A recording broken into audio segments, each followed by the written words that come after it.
Hello everyone. Kita di sini akan membahas materi mengenai poliketida.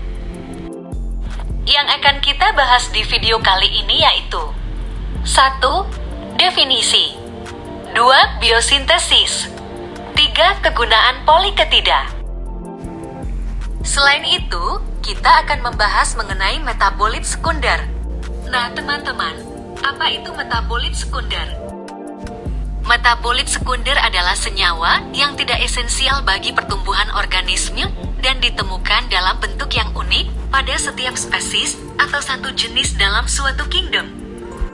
Senyawa ini tidak selalu dihasilkan, tetapi hanya pada saat dibutuhkan atau pada fase-fase tertentu.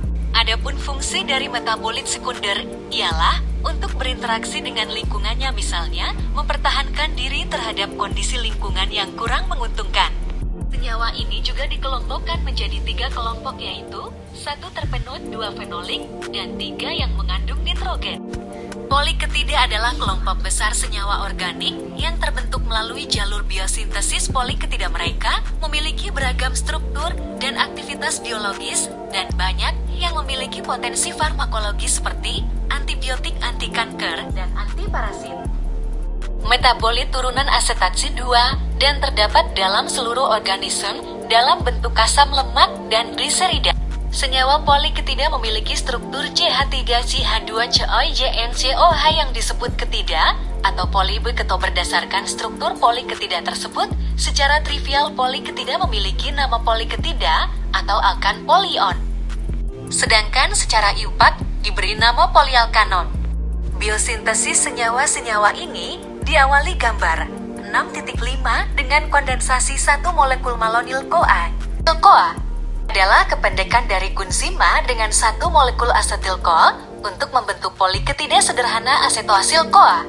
Pada reaksi ini, reaksi klasein, 1 molekul CO2 dan 1 molekul HCO terbentuk.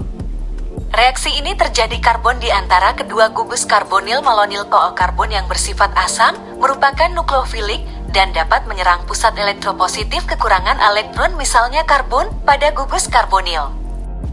Panah melengkung pada gambar 6.5 menunjukkan pergerakan pasangan elektron membentuk ikatan. Reaksi kondensasi selanjutnya antara molekul malonyl CoA lain dan poliketida yang sedang terbentuk menyebabkan perpanjangan rantai, sehingga di antara 2 karbon dalam rantai tersebut terdapat gugus karbonil. Rantai ini disebut ester peolika eto dan merupakan senyawa antara reaktif yang membentuk poliketida. Dengan menggunakan ester ini, rantai besar seperti asam lemak dapat dibuat, dan sebenarnya reduksi gugus karbonil dan hidrolisis tiuster S2O menghasilkan golongan senyawa asam lemak. Rantai poliketida yang membesar ini dapat menempel sebagai suatu tiuster pada KO atau pada protein yang disebut protein pembawa asil.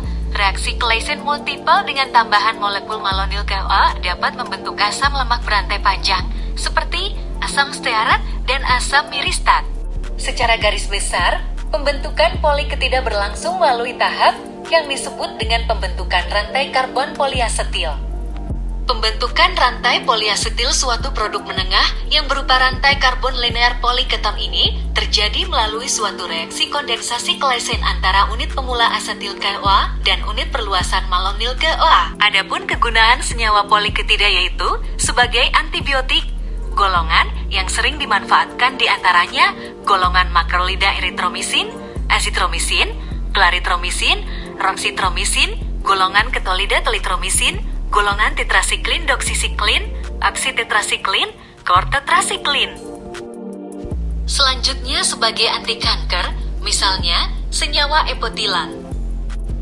Selain itu, sebagai anti jamur, misalnya senyawa amfotrisin.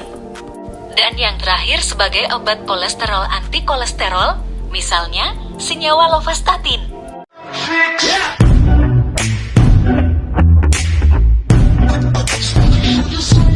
Yeah.